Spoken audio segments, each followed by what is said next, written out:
Hey, what's going on YouTube? Today I'm going to be showing you how to set up my alerts on OBS and on Streamlabs. How to set up the alert animation, the alert duration, the alert text delay, and whatnot, so on and so forth. So let's jump right into it.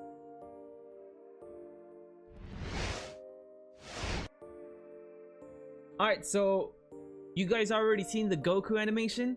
I have made several already. I have to make Vegeta, so if you guys would like to use them, I would put them on the drop box down below. But again, all you have to do is follow my Twitch and like the video, obviously.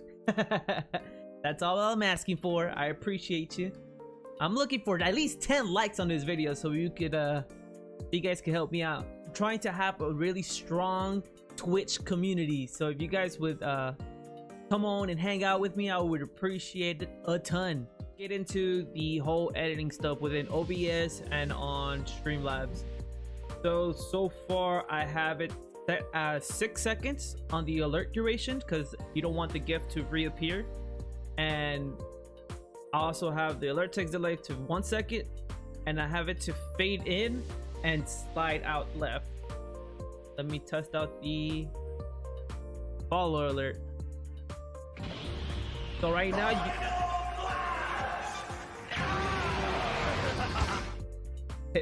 yes.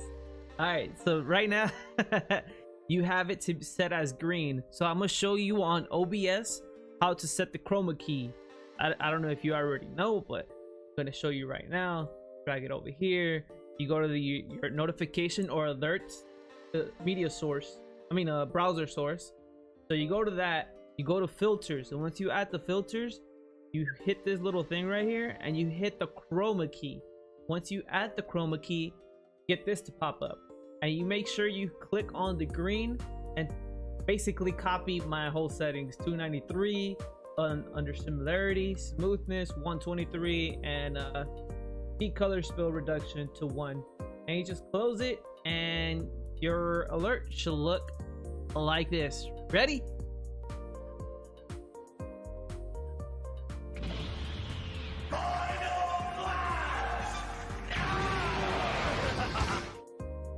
There it is. Cool. All right, I will have that animation on the Dropbox if you guys like it. If not, then I'll just won't put it. I hope this video was helpful for you guys, and I hope you use them. And if you did, all you have to do is let me know on the comments down below. Alrighty, well, hope you guys enjoyed today's video, and don't forget to follow me on my social media platform. See you guys next time. Peace. Oh, make that bass drop.